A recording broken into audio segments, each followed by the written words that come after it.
The Man in the Straw Hat. This is episode 2 of Netflix's One Piece adaptation. And there will be spoilers, like always, whenever I do reviews for movies and shows and stuff. So this starts off with a flashback where we see young Luffy testing out his Gum Gum fruit powers, specifically the Gum Gum pistol. We get a moment where Shanks shows up, and I didn't really talk too much about Shanks in the first episode. In fact, I don't even know if I brought him up, but he is an important character.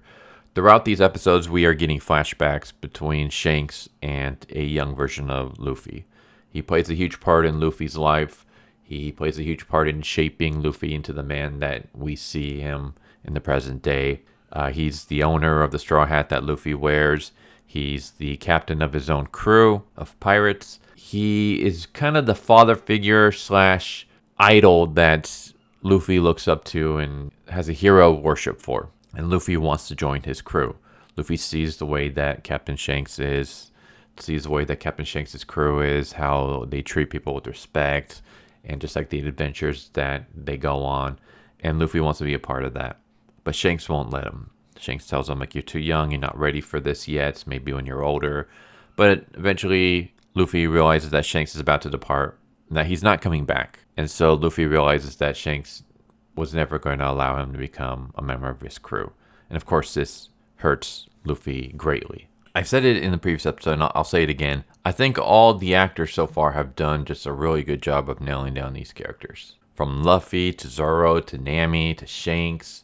All the actors have just done a phenomenal job with these characters. And Shanks, to me, is like a huge standout for this. And throughout this episode, we get a bunch of just sprinklings of flashbacks between Luffy and Shanks. We see that Luffy's upset that Shanks wouldn't allow him to join the group. Shanks and his crew get their supplies ready to leave when all of a sudden Higuma and his band of bandits show up.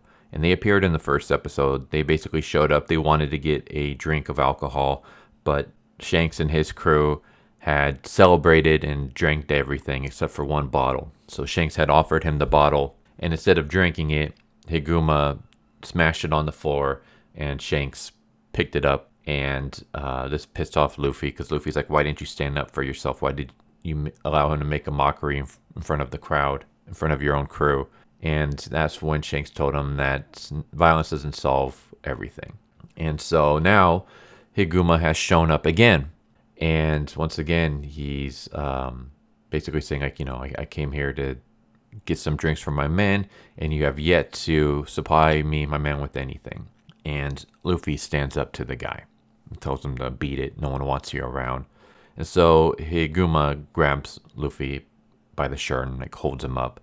And that's when Shanks shows up. He tells Higuma to put Luffy down. And he kind of tells Higuma, you can spill a drink on me and that's okay, but don't you ever threaten my friends. And of course, Higuma starts laughing at this. Some of his crew come closer to Shanks. And we have this cool moment where Shanks basically pulls a Spike Spiegel and holds his hand in like a finger gun gesture at one of the crew members. And he goes bang. And a bullet hits the bandit in the head and kills him. And it turns out that Shanks' crew is behind him. And we just get an all-out brawl between Higuma and his bandits against Shanks and his pirate crew. And as this is all going down, Higuma has kidnapped Luffy, taken him onto a raft out into the middle of the ocean. And he's going to drown this kid. And that's when this giant sea serpent shows up. And the sea serpent hits the raft that they're on, knocks both of them into the water. Luffy's starting to drown because he can't swim in the seawater. So anyone who eats a devil fruit, it comes with a curse. And the curse is that while you're able to gain abilities from the fruit, the sea water will make you... It'll take away your abilities and it'll weaken you. So anyone who eats the devil fruit cannot swim. And so the sea serpent gobbles up Higuma as Luffy starts to drown when Shanks shows up and pulls him on board his raft. And he asks Luffy if he's okay and stuff. And that's when the sea serpent swings at them. Like he rushes in to try to bite them. And Shanks pulls Luffy down. And then he turns and he stares at the giant sea serpent.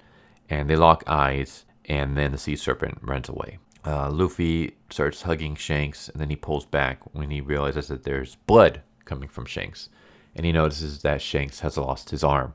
When the sea serpent had made a lunge at them, it had grabbed Shanks' arm and ripped it off. So Shanks loses his arm. Luffy's completely upset about this, saying that it's all his fault. And Shanks is like, don't worry about it, kid. Like, it's just an arm. All that matters is that you're okay, that you're safe. And so later, they're back on land. Shanks and his crew are getting ready to depart when Shanks decides to go say goodbye to Luffy. And Luffy admits that Shanks was right earlier about how he wasn't ready to become a pirate, but that he's still going to become a pirate. But rather than joining Shanks' crew when he's ready, he's going to create his own crew. He's going to be the captain of his own pirate crew, and he's going to become the greatest pirate ever, even better than Shanks and his crew. And Shanks is like, all right, I hope, we'll meet again sometime on the Grand Line. Takes off his straw hat, puts it on Luffy, and says, this is my greatest treasure. I want you to hold on to it. And the next time we meet, I want you to give me that hat back. But only after you've become the greatest pirate in the world. And so, like I said, this whole flashback is sprinkled throughout the entire episode in different segments. And it's basically shown to not only show us why Luffy wants to become a pirate so badly, why it's his dream to become the king of pirates, and why this hat means so much to him, but also just why he's the kind of guy that he is. Why he wants to be a pirate that helps other people, why he wants to have a crew of loyal friends, and it's all because of Shanks.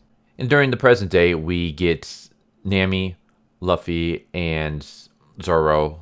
They're on the boat. Nami's trying to open up this safe. She's eventually able to get it open, and they see the map of the Grand Line. And Luffy has no idea how to read this map. He has no idea where the Grand Line is. And so that's why he explains, well, it's a good thing you're our navigator. And Nami's like, I never agreed to be part of this crew. But she basically draws a map and she kind of explains the world for us, the audience, for anyone who's unfamiliar about the world of One Piece. Basically, the seas of the world are divided into 4 sections. East blue, north blue, west blue, south blue. And there's a thin strip of land that kind of circles the entire globe vertically. And then there's a band across the middle of the globe horizontally with a bunch of giant islands and giant cities, big pirates, filled with riches and stuff like that. But it's dangerous. And this is called the Grand Line. And somewhere around this Grand Line is Gold Roger's treasure, the One Piece. And everyone's gunning for it. So all the dangerous people are on that Grand Line.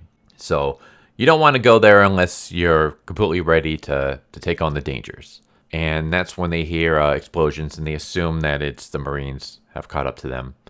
And they see just red smoke blasting overhead. And something about the smoke is kind of off. And Nami passes out, Zoro passes out, and Luffy's starting to pass out. And so he grabs the map, puts it inside its little cylinder, and he stuffs it inside his mouth and swallows it. Just before he passes out, he sees the Jolly Roger on the ship. So he realizes, okay, we're being attacked by other pirates. And so the crew wakes up in this wooden crate. Luffy explains that they weren't attacked by Marines, they were attacked by pirates, and that the map is safe. He has kept it in a safe location. And then that's when the walls of the crate that they're in fall down, and they realize that they're inside this circus. There's a bunch of weird circus performers going around and doing their acts, and there's a bunch of citizens, and they're all sitting down on these like bleachers, and they're chained. And we find out that they're there against their will, and there's like a guy holding up a sign that says like applause or laugh, and whenever he holds up the sign, the crowd has to follow the orders. And that's when Buggy shows up and introduces himself. And I will say this, the Buggy here is cooler than the Buggy in the manga. That might be a little bit blasphemous for me to say. Not to say that the Buggy in the manga sucks or anything like that, but I always just saw him as this kind of weird, goofy clown. Like, he didn't really stand out to me other than being like one of the first big villains in the series. But the Buggy here, I comes across as so much cooler in my opinion. I think the actor nailed down the performance beautifully. It was awesome. Like, I kind of want to see more of Buggy. Yeah, Buggy basically is going around. He's after the map to the Grand Line. He also dreams of finding the One Piece and becoming the Pirate King. And of course, Luffy says, no, you're not going to be, because I'm going to become the king of the pirates. And so the two of them are having this argument, and he demands for Luffy to turn over the map to the Grand Line. Otherwise, he's going to basically torture Luffy and his crew. And that's when Nami says, well, I can't give you the map to the Grand Line because she doesn't have it. She doesn't know where it's at.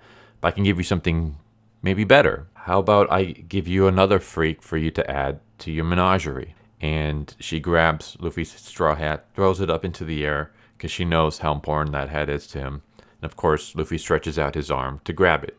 And Buggy is shocked to see that there's a devil fruit user among the crew. And Nami uses this distraction to run away and save herself. Nami, as soon as she runs outside, she sees that the city is destroyed, which is different than the manga. In the manga, the town that they arrive in, Orange Town, it isn't destroyed. It's basically abandoned. In the manga, what happens is Buggy and his crew show up, and the people become terrified, and so they all leave. And they all are camping on the outskirts of the town, and they want their town back, but they're all too scared to do anything about it. Whereas here, in the Netflix episode, the entire town is destroyed. All the people have been kidnapped, and they're chained into this circus tent so that they can watch Buggy and his crew perform acts. So that kind of goes back to what I was saying about Buggy here, just being more crueler and cooler and just more of a threat. And this moment seems to really distress Nami. She just stands there shocked as she takes in all this devastation, and allows time for Buggy's men to capture her. And I will say that this kind of highlights a problem with this series that I have. And that's the fact that it feels like they're trying to do entire arcs in one episode. So for example, the Captain Morgan arc, we had that in the first episode. Buggy's entire arc, we have that here in the second episode.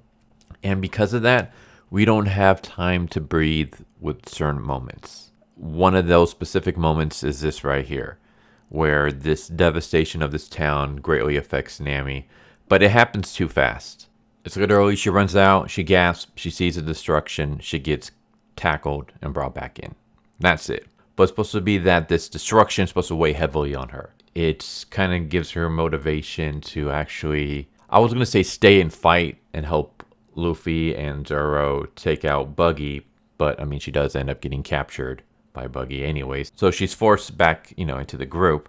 But when she's able to later free herself, this moment right here is supposed to be rather than just running away, she decides to help the rest of the crew and free the town. But I don't feel like it really resonated that emotion too much. What I'm trying to say is, she took in the destruction way too quick. In the manga, like I said, the town isn't destroyed, it's just abandoned, and the townspeople are still living, but they're on the outskirts.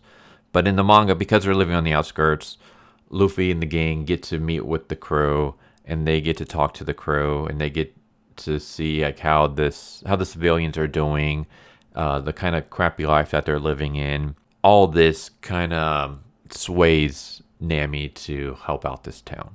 Whereas here, it's too fast.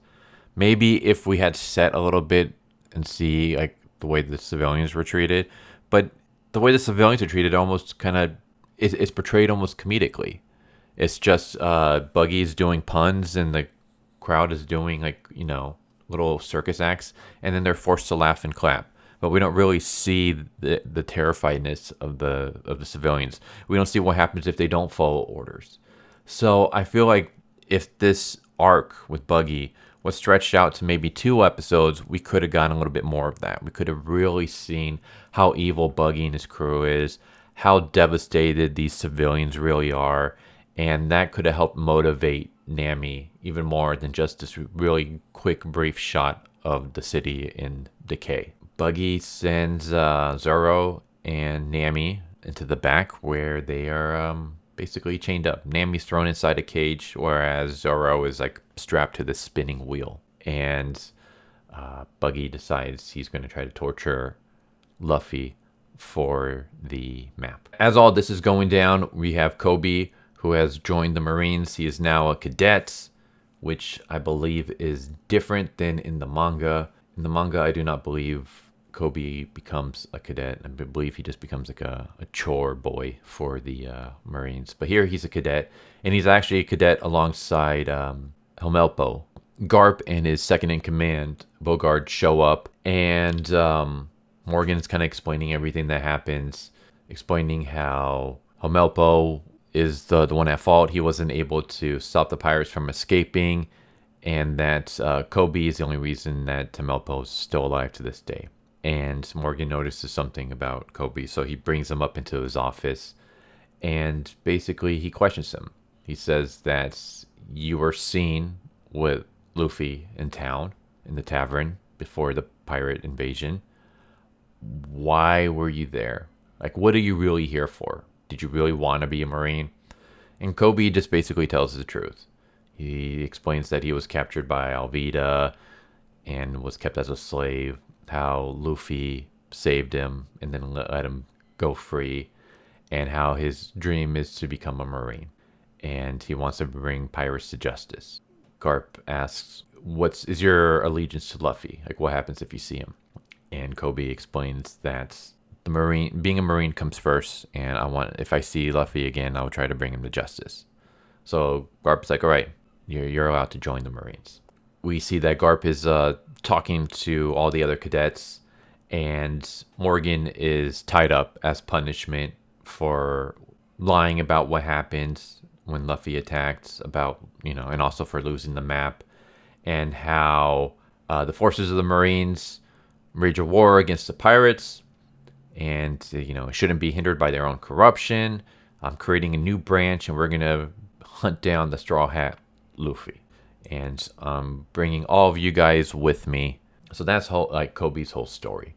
Meanwhile, back with Luffy, Buggy is trying to torture him. He's like stretching him out, but none of that is working. Nothing that he does to Luffy seems to be working. And that's when he notices the hats, and something about it he recognizes. So he rips out the hat, and he notices that Luffy's, being very pissed off about the fact that he's manhandling his hat. And that's when Buggy says that this hat looks like the hat that Shanks used to wear. That's when we find out that Buggy knew Shanks, that the two of them actually worked as part of the same crew under the same captain, and that they were best friends. Buggy thought that Shanks would always be there by his side until one day he betrayed him. And the thing is that we don't get to see any of this. We're just told about it. And we're told about it very briefly. It's done in 30 seconds tops, not even. And of course, in the manga and in the anime, we get to actually see Buggy and Shanks in the flashback and them working together, and how they had a falling out, and none of that is shown here. And this is what I mean by I wish that this Buggy arc would have been 2 episodes instead of 1, so that we could have gotten some of that. I completely understand that we can't have everything from the manga in this, because the anime has tried to adapt a lot of the manga almost scene for scene, and the anime is 1,000+ episodes and still going. And there's no way we're going to be able to do that with a live action. So I completely understand having to cut things down and stuff to save for time. But at the same time, I'm not saying that we need to have 8 episodes dedicated to one arc. We could have done the whole Buggy arc in 2 episodes. That way we could have had a little bit more rather than just the little that we get. Because again, this specific moment would have worked a lot better, in my opinion, if we got to see the flashback, but of course we don't. And he asks Luffy if Shanks also betrayed you. Of course Luffy says no, Shanks isn't that kind of person. And that's when Buggy decides, okay, torturing Luffy is not working. What about if I torture the audience? So he grabs a kid from the audience, and he's going to put him on the stretching device. When Luffy pulls himself from the straps, he frees himself, and he punches Buggy in the face, knocks his head off into the crowd. And that's when Buggy reveals that he also ate a devil fruit, and that he ate the chop fruit, which allows him to separate his body into parts. And he splits off his hands, it crawls up behind Luffy, and it explodes a gas bomb and knocks Luffy out. And Luffy wakes up, and he's inside a tank that's being filled with seawater, and it's basically, he's struggling to move. Meanwhile, with Zoro and Nami, Nami has a lockpick. She carries 4 of them. The clown's only found 3, so she has 1, and she's trying to free herself from the cage. And Zoro is a little bit upset with her about the fact that she tried to make an escape and leave Zoro and Luffy behind. So he doesn't trust her. But Zoro has no other options. He doesn't have any other plans to free himself. So he's like, all right, whatever. And that's when Kobaji shows up. Kobaji is one of Buggy's men. And so Nami tells Zoro, try to keep a conversation going with this guy. Try to keep his attention away from me so that I can free myself from this cage, and then I can free you afterwards. And so Kobaji is talking with Zoro, and it turns out that Zoro has killed Kobaji's brother. That Zoro chopped off his head at one point and collected the bounty on it. And Kobaji's obviously pissed off at this. And so he starts spinning Zoro on the wheel that Zoro strapped to and throwing knives at him. And he realizes that Zoro is showing no emotion whatsoever. Like, he's not fearful in any way. In fact, we get this cool line where Kobaji says, "You really don't fear death, do you?" And Zoro's like, "No, I just don't fear you." I was like, all right, that was a good line. And Kobaji gets pissed off and he throws one of the knives, and it ends up hitting one of the ropes that's shackling Zoro's hand. Zoro continues basically getting this guy's attention. He starts talking about how he didn't believe that he had anywhere to be. Like, he didn't really have a goal in life, but now he does. And Luffy's the one that changed all that. He tells Kobaji, don't turn around. And of course, Kobaji turns around. Nami has freed herself. She kicks Kobaji into Zoro, who frees his arm and puts Kobaji in a chokehold until he passes out. And Nami frees Zoro's other arm. And so, yeah, the two decide, okay, we're free. Let's go save Luffy. And once again, here's just another moment that would have been a lot cooler if it had more time. I mean, here we have Kobaji, who is trying to get revenge for the brother that Zoro had killed. And we saw him in the first episode. We saw him trying to get the map at the military base. And then we also saw him later at the end of the first episode. And it could have been this thing where Zoro could have freed himself, and then we had an epic fight. We had an epic fight between Zoro and Kobaji. Maybe Nami is there to help. I would have liked it better if she didn't. I would have liked it if, instead of helping, Nami goes to go help Luffy. Meanwhile, we have a fight scene between Zoro and Kobaji. Of course, the fight scene would have ended with Zoro winning. But here's just another moment where we just could have had this cool fight scene. And we didn't have that at all. He just gets choked out like a bitch, and that's the end of him. Back with Luffy. Luffy is completely submerged in the water. He's basically drowning. Buggy's taunting him, telling him, like, okay, I'll free you. Just tell me where the map is. And Luffy points behind Buggy. And that's when Nami shows up, and she chucks her staff, hits the glass, starts cracking it. Buggy is surprised. He's like, where the hell are all my men? Zoro steps out with his bandana on and his swords wielded in both arms, and basically says, they've been taken care of. And that's when the glass shatters. Luffy is free, and as he's gasping for air, he throws up the map. We have this moment where Luffy is like crawling to get his hat while Buggy is crawling to get the map. He grabs the map, and that's when he turns his attention to Luffy and his crew, and Zoro attacks him, slashes at him with the sword, but every time he cuts him, Buggy just separates his body and then pulls it back together again. So Zoro's like, well, how do I fight a guy that I can't slice? And so Buggy separates his body into a bunch of pieces and just kind of turns into this like tornado of clown flesh, and starts sending out all the different pieces and starts like throwing punches and kicks at Zoro and Nami, knocking them all over the place. With Zoro and Nami knocked down, Buggy turns to Luffy, explains that, no one escapes from my tank of doom. I'm going to finish you off right after I kill the rest of your crew. And that's when Luffy repeats the line that Shanks repeated years ago, but only he kind of flips it a little bit. Rather than saying you can spill alcohol on me and I won't do anything about it, Luffy says you can spill seawater on me and that's okay, but don't ever threaten my friends. And he throws a punch at Buggy, but once again Buggy just cuts his body into pieces and regrows back together again. That's when he separates once again and starts sending all his pieces at Luffy, including one that's his hand holding knives that stabs Luffy's hat and pins it to a wooden post. So he's damaged Luffy's hat. And of course, Luffy gets pissed off. But he also notices something. He notices a bunch of empty crates and chests and stuff nearby. And that's when he comes up with a plan. He starts grabbing pieces of Buggy's flying body parts and he chucks it at Nami. And Nami uses her staff to knock the pieces into the chest where she shuts it down. And he does the same thing towards Zoro, and Zoro starts slicing the pieces down into the chest. So basically, they're throwing all of Buggy's pieces, parts, into these chests and then locking them so that they can't grow back into Buggy's form. So in the end, we get this comical scene, which is again straight out of the manga, where we see Buggy and all that's left is his head, his hands, and his feet. And he's just like this little tiny version of himself, basically. So with Buggy out of commission, Luffy gets his map back, and he decides, okay, there's one more thing we gotta do before we leave, and that's freeing everybody. So he starts freeing all the people, and the leader of the city asks, like, so are you our new owners now? And Luffy's like, why would you say that? And the guy's like, well, you're a pirate, aren't you? And Luffy explains, yeah, but I'm a different type of pirate. And then we see Nami like giving him a look. So Nami's starting to realize that Luffy's not like all the other pirates out there.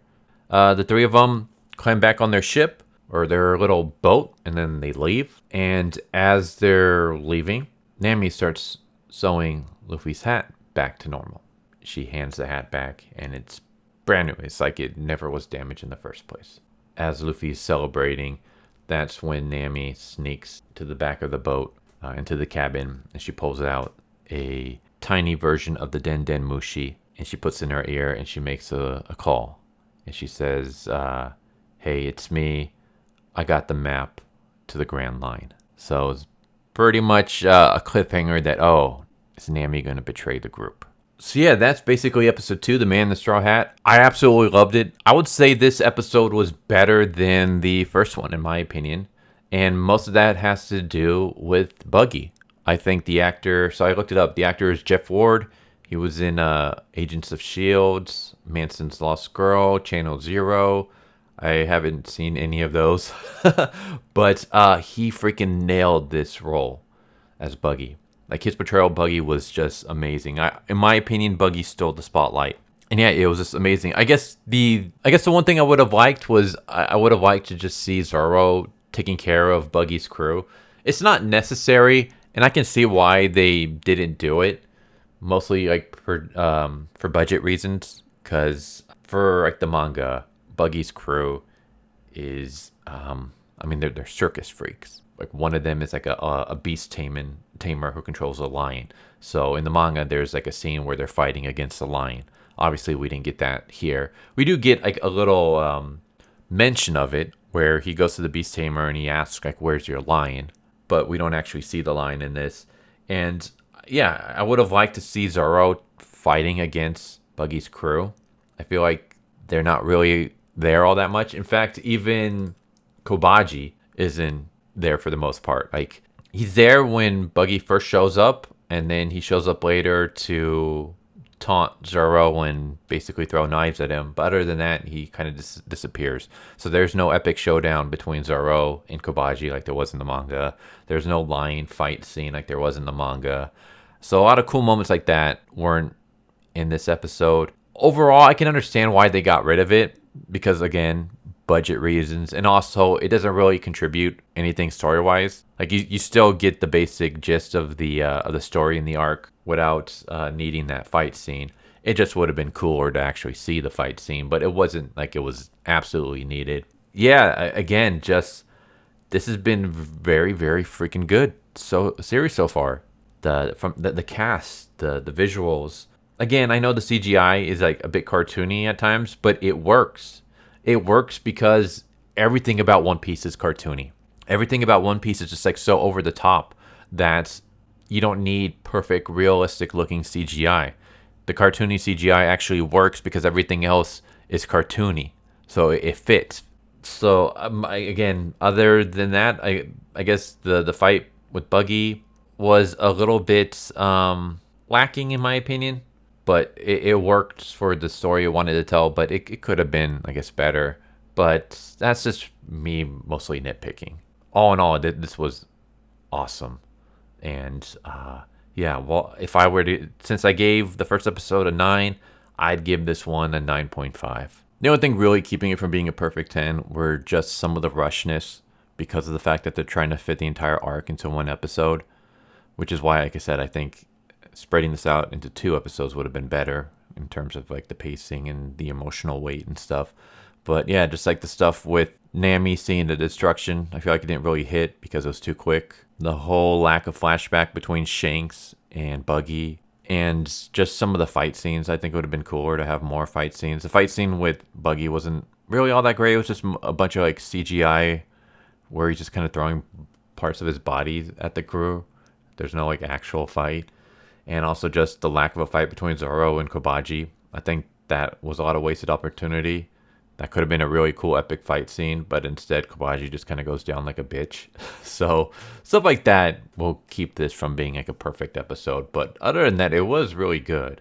Not only is just like the story and the characters and the dialogue, like everything is good, but even just like the little nods and stuff to the manga is pretty cool. For example, Luffy's outfit in this episode is a reference to a color spread that happens in the manga. Even the words on his shirts, Marvelous Noon, is a reference to another color spread from the manga. From I think is it Shanks that wears the shirt? I want to say Shanks wears the shirt. Like there's murals of Buggy, and in the manga, Buggy has a dog, which we don't see here, but we do see a poster of the dog, and the posters in the mural are done in the same art style as the manga. So just like things like this are really, really cool. I love all these little details. There's probably even more that I missed. This is what I want. This is what I want from Hollywood. If you're going to adapt something, especially a beloved franchise, do it right. I mean, look at this. You have... I mean, mostly it has to do with the fact that Oda is involved and he's making sure that the series sticks to his vision, but you stuck to the vision of the original manga, and now everybody's happy. The critics are giving this good reviews for the most part. I know some people are saying it's not as good as Cowboy Bebop, but that's because they're a bunch of idiots. The fans, the audience, which are more important than critics, the audience absolutely loves this. It's getting a lot of views on Netflix. People are talking about it. People are excited about it. And guess what? When you please your audience, you also make money. And it boggles the mind that you have a bunch of studios out there that are willing to destroy franchises that they didn't create just so that they can shove in their own social and political messages. And they end up pleasing nobody. And the shows end up tanking. And they end up losing a bunch of money. And it's like, just treat the fans with respect. Treat the source material with respect. Give the people what they want. And everybody wins. And that's what you get with One Piece, at least so far. First 2 episodes have been phenomenal. I'm going to go jump into episode 3, and I'm pretty sure episode 3 is going to be phenomenal. This has been amazing. So yeah, I can't recommend this series enough. Check it out. This was awesome. Here's hoping episode 3 is going to be just as good, if not better. But there you go. There's episode 2. The Man in the Straw Hat. I hope you enjoyed, and I hope to see you next time. Take care. Later.